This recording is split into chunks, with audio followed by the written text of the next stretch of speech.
루시 만난 사람들 6번째, 책임지는 자라는 말씀의 제목으로 주의 말씀 함께 나눠보고자 합니다. 엘리멜렉과 나오미는 아름다운 사랑과 연애 끝에 결혼을 하는데 성공하게 됩니다. 그런데 결혼하고 얼마 되지 않아서 그들이 신혼살림하는 베들레헴이라는 곳에 흉년이 들었습니다. 빵집이라고 하는 베들레헴에 빵이 없게 된 것이죠. 일거리도 적어지고 먹을 것도 점점 줄어듭니다. 새로운 가정을 시작하면서 토끼 같은 자식들 잘 키울 꿈에 부풀어 있었는데 갑자기 닥친 흉년은 큰 시련을 그 가정에 줍니다. 그래서 엘리멜렉과 나오미는 큰 결심을 합니다. 고향을 떠나 새로운 땅과 새로운 환경에서 새로운 도전을 하기로 정합니다. 젊을 때 도전하자, 젊어서는 사서도 고생한다는데 라는 말을 따라 그들도 새로운 도전에 뛰어듭니다. 그들은 부모, 가까운 가족들, 주변의 친구들에게 인사를 하고 먼 길을 떠납니다. 그리고 그들은 풍족한 땅 모압이라는 곳에 정착하면서 이민자의 삶을 살게 됩니다. 말도 다르고 또 생김새도 같지 않고 문화, 먹는 것, 인사하는 것조차 많이 달랐지만 그래서 때론 너무 힘들고 괴롭고 마음이 아프고 외로웠지만 참고 또 참으면서 타국의 삶에서 성공하고자 노력했습니다. 조금씩 자리를 잡으면서 두 아들도 든든히 키웠습니다. 두 아들은 결혼할 때가 되어서 그 땅에 모압의 두 여자를 만나 결혼까지 했습니다. 아들 말로는 룻과 기로는 오르바와 결혼을 하지요. 생활은 고향 땅보다 편하고 안정되었습니다. 그런데 어느 날부터 고향 땅을 바라보면 말없이 눈물을 흘리던 남편 엘리멜렉이 시름시름 앓더니 손도 쓰지 못하고 세상을 떠납니다.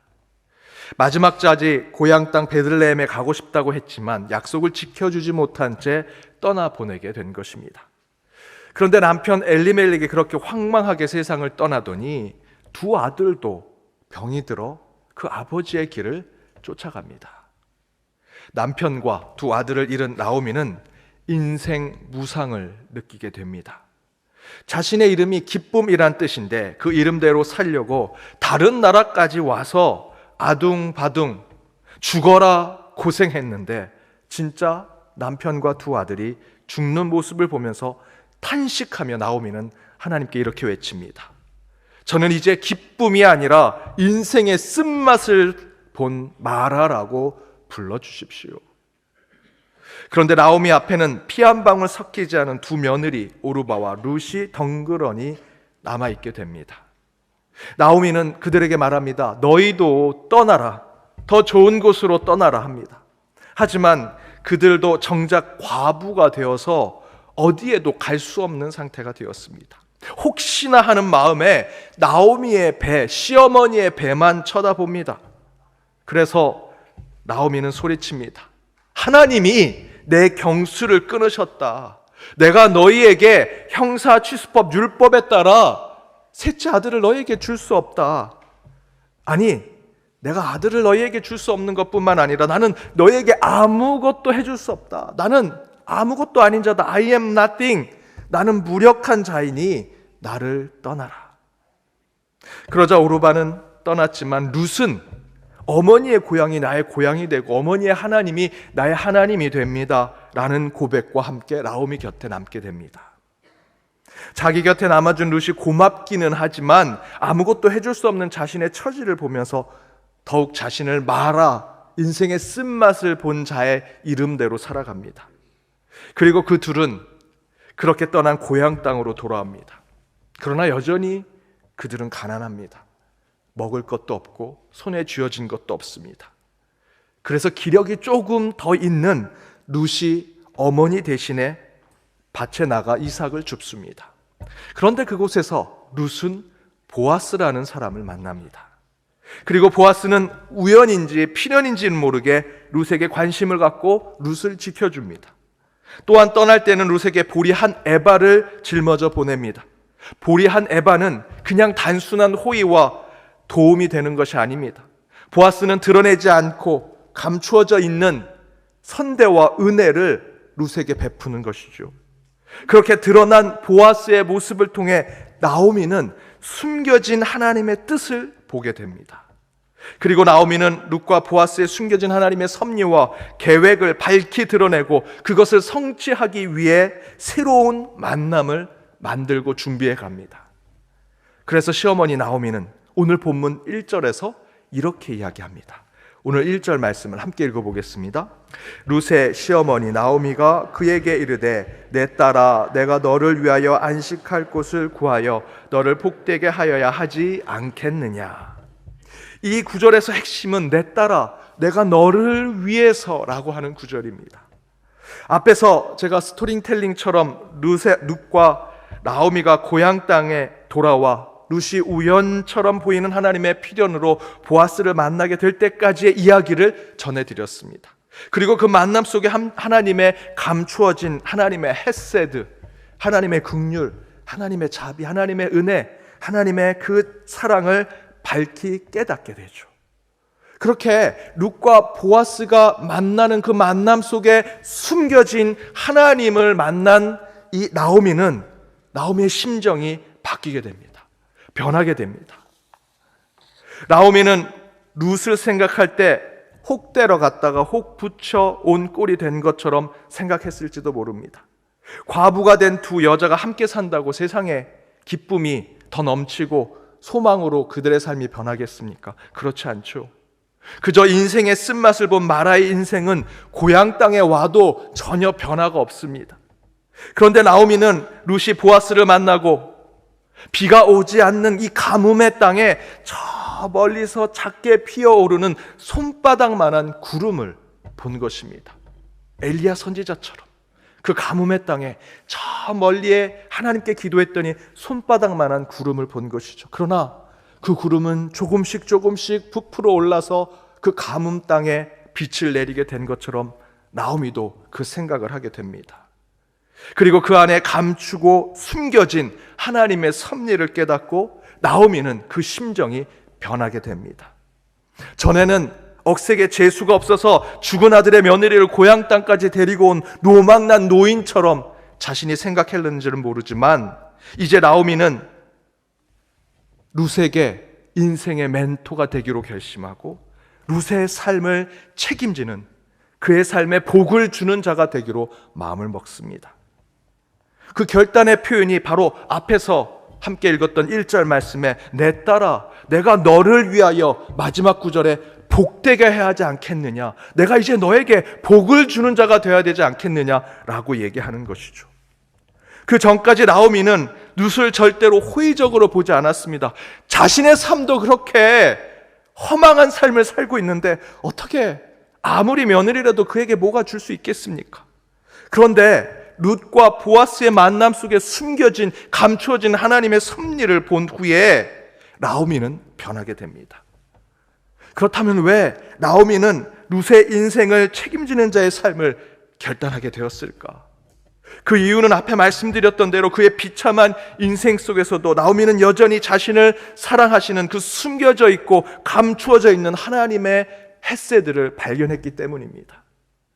따라서 우리 인생에 수많은 만남이 있을 텐데 그 만남 속에서 우리가 누군가에게 책임지는 삶, 그 사람에게 축복을 빌어주는 삶, 그 사람에게 인생의 멘토가 되는 책임을 지는 삶의 결단을 하게 되는 것은 다음과 같은 것이 있을 것입니다. 그 첫 번째는 하나님은 여전히 우리의 모든 순간을 지켜보신다는 믿음을 확인하게 될 때 저와 여러분의 삶은 책임지는 자의 삶을 살아가게 된다는 것입니다. 하나님은 여전히 우리의 모든 순간, 모든 공간을 지켜보고 계신다. 제가 연동교회 부임하고 지금 사는 사택에 들어가서 처음으로 주일 예배를 드리기 위해서 새벽같이 나왔습니다. 지금 있는 차를 타고 오는데 그냥 자연스럽게 저는 한 15분 되는 거리를 차를 타고 왔습니다.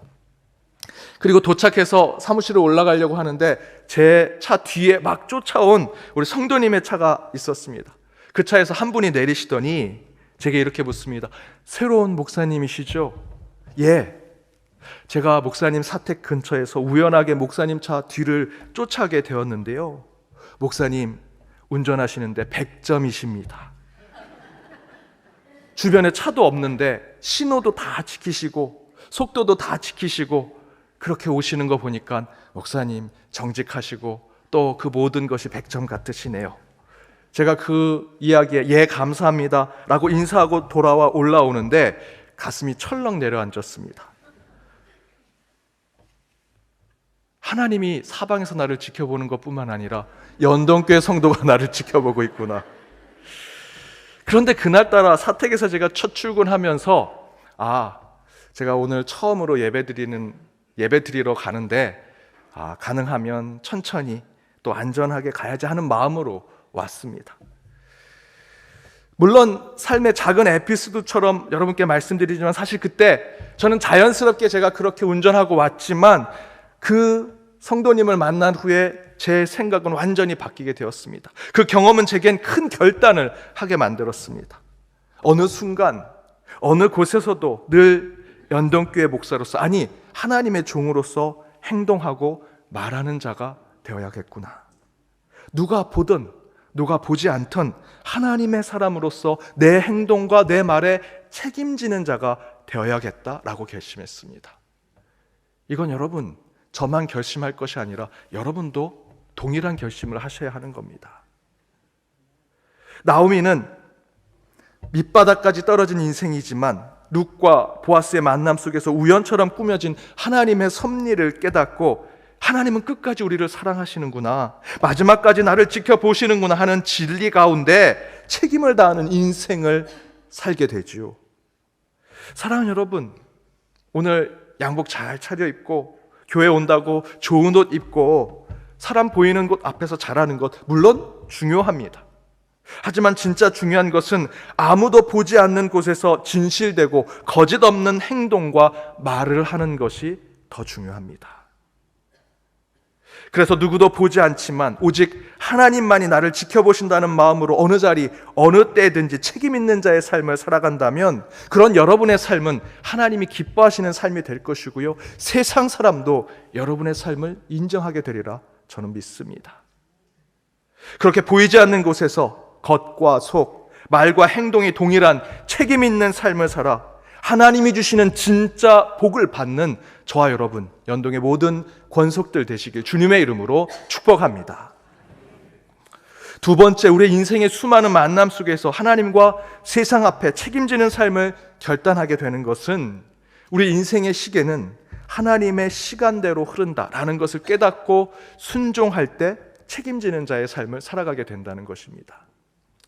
오늘 본문 2절에서 4절 말씀을 보면 마치 나오미가 자신의 며느리 룻을 어느 한 부잣집에 팔아 넘기려고 하는 듯한 상황을 만드는 그런 말씀처럼 보입니다. 그러나 여러분, 여기서 저희는 성경을 읽을 때 성경이 쓰여졌던 시대와 성경을 읽는 독자인 저와 여러분의 시대를 잘 구분해서 읽어야 합니다. 나오미가 룻에게 옷을 잘 차려입고 목욕도 하고 기름도 바르고 보아스의 잠자리에 몰래 가서 그를 유혹하라는 듯이 오늘 본문을 우리는 읽게 되지만 사실 이 말씀은 앞에서 계속 말씀드린 형사취수법, 고엘 제도를 지키기 위한, 곧 내 남편이 죽으면 자신의 위치는 그 형제에게로 들어가는 그런 풍습을 따르기 위한 말씀입니다. 더 정확하게 말씀드리면 지금 나오미는 실제로 당시 율법에 가장 충실히 따르고 있는 모습을 보여주고 있습니다. 단순히 지금 2023년도의 시대의 잣대로 이 성경에서 어떻게 이런 얘기를 룻기에 이렇게 이 성적인 내용을 담고 있느냐라고 평가하고 재단해서는 안 됩니다. 그것을 뒷받침하는 표현이 5절과 6절에 나옵니다. 룻이 이렇게 표현하죠. 어머니 말씀대로 시어머니의 명령대로 다 하니라. 여기서 어머니의 명령과 말씀은요, 단순히 자기 며느리를 부잣집 사람에게 제가시키려고 육체적인 유혹을 하라고 명령하고 말씀을 한 것이 아닙니다. 그들은 지금 세상에서 가장 힘없고 나약한 자들을 돌보고 일으켜 세워주시는, 그들에게는 유일한 소망과 희망이 되는 단 한 줄의 하나님의 율법을 통해 자신의 생명을 지켜내려고 그 말씀을 순종하고 있는 것이죠. 그래서 성경은 이렇게 표현합니다. 9절에 이렇게 증거하죠. 우리 함께 읽어보겠습니다. 이르되 내가 누구냐 하니 대답하되 나는 당신의 여종 룻이 당신의 옷자락을 펴 당신의 여종을 덮으소서. 이는 당신이 기업을 물을 자가 됨이니이다 하니. 중간에 당신의 옷자락을 펴 당신의 여종을 덮으소서라는 표현이 나오죠. 마치 우리는 이 말씀을 읽을 때 마치 무슨 성적인 거래를 하는 것처럼 느낄 수 있습니다. 하지만 여러분, 이 표현을 원어대로 보면 룻기 2장 12절의 표현과 동일하게 나와 있습니다. 룻기 2장 12절 함께 읽어보겠습니다. 여호와께서 내게 행한 일을 보답하시기를 원하며 이스라엘 하나님 여호와께서 그의 날개 아래에 보호를 받으러 온 내게 온전한 상 주시기를 원하노라 하는지라. 이스라엘 하나님 여호와께서 그의 날개 아래 보호받으러 온 내게 온전한 상을 주는, 여호와 하나님께서 날개를 펴서 나를 보호해 주시는 이 표현이 바로 지금 읽었던 9절의 그 표현과 같은 것입니다. 당신의 옷자락으로 당신의 여종을 덮어주소서. 성경은 철저하게 지금 하나님의 언약 율법을 지키고자 하는 룻과 나오미의 순종을 표현하고 있는 것입니다. 지금 룻은요, 성적인 대상으로 표현되는 것이 아니라 지금 보아스는 룻을 볼 때 우리가 읽는 이 성경 말씀으로는 마치 성적인 거래처럼 느껴지지만 지금 보아스는 룻을 볼 때 하나님의 마음, 룻기 2장 12절의 말씀처럼 하나님께서 날개를 넓이 펴서 그를 품어주시는 것처럼 긍휼과 자비의 마음으로 룻을 보고 있더라는 것이죠. 바로 이 룻과 보아스의 만남은 하나님의 시간과 약속 가운데 이루어지고 있는 것을 표현하고 있는 것입니다. 여기에 더 중요한 책임 있는 자, 책임을 지는 자의 모습이 보아스로부터 나옵니다. 룻과 나오미는 고해제도, 형사취수법에 준하는 율법에 따라 보아스를 남편으로 삼는 율법의 행동과 그 과정을 밟고 있는 것이 저와 여러분이 읽었던 본문의 말씀이죠. 그런데 보아스는 그런 상황을 다 알고 있으면서도 이렇게 얘기합니다. 10절과 11절입니다. 우리 스크린을 보고 함께 읽도록 하겠습니다. 그가 이르되 내 딸아 여호와께서 내게 복 주시기를 원하노라. 그리고 이제 내 딸아 두려워하지 말라. 내가 내 말대로 내게 다 행하리라. 내가 현숙한 여자인 줄을 나의 성읍 백성이 다 아느니라.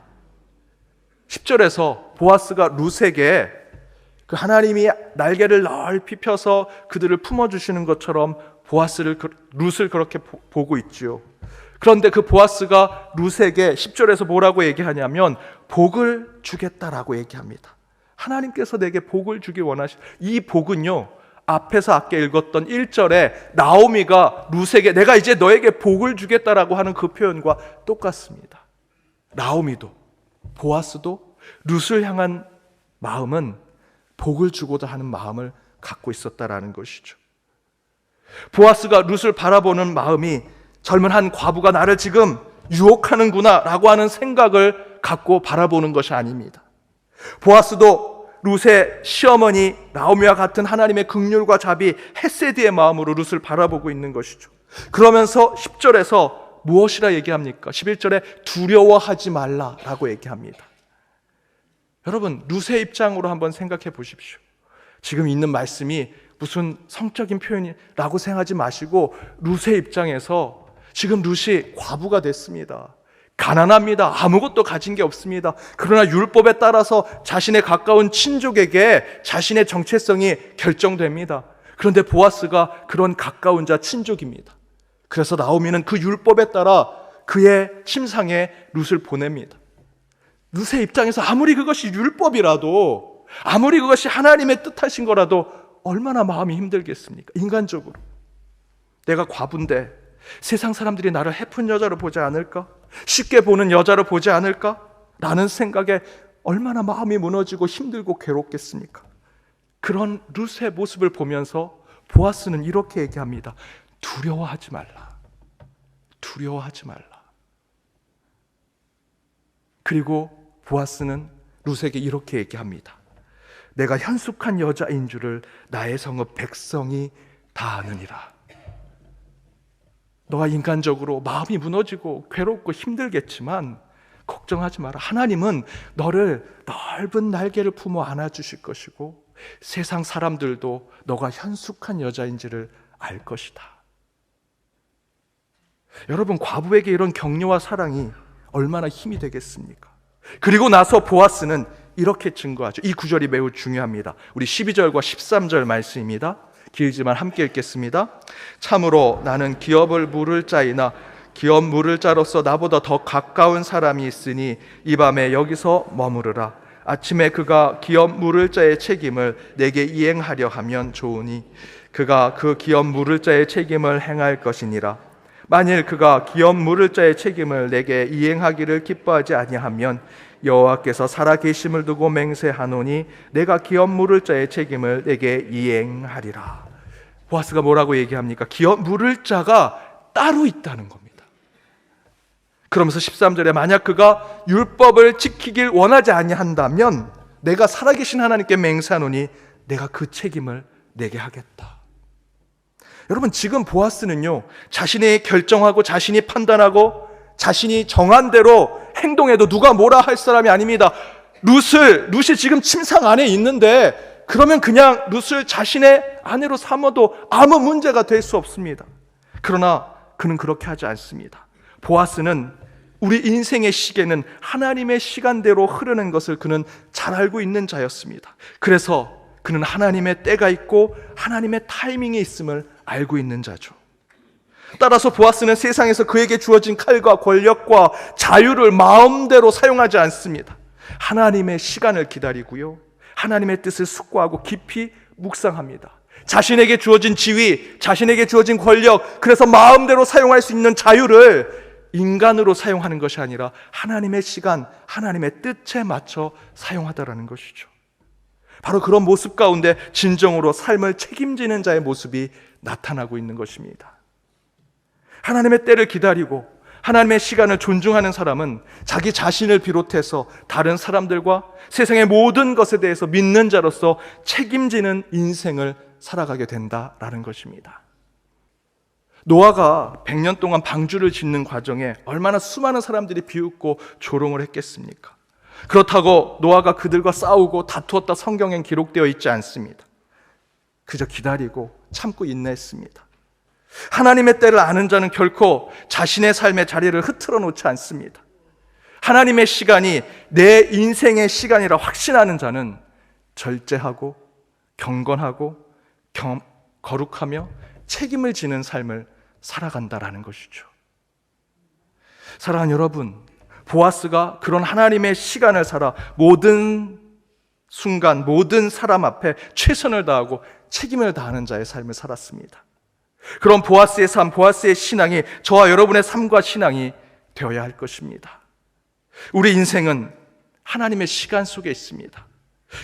그 신앙대로 모든 것이 영적인 책임을 다하는 삶을 살아 하늘의 영광된 삶을 누려가는 저와 여러분, 연동의 모든 권속들 되시길 주님의 이름으로 축복합니다.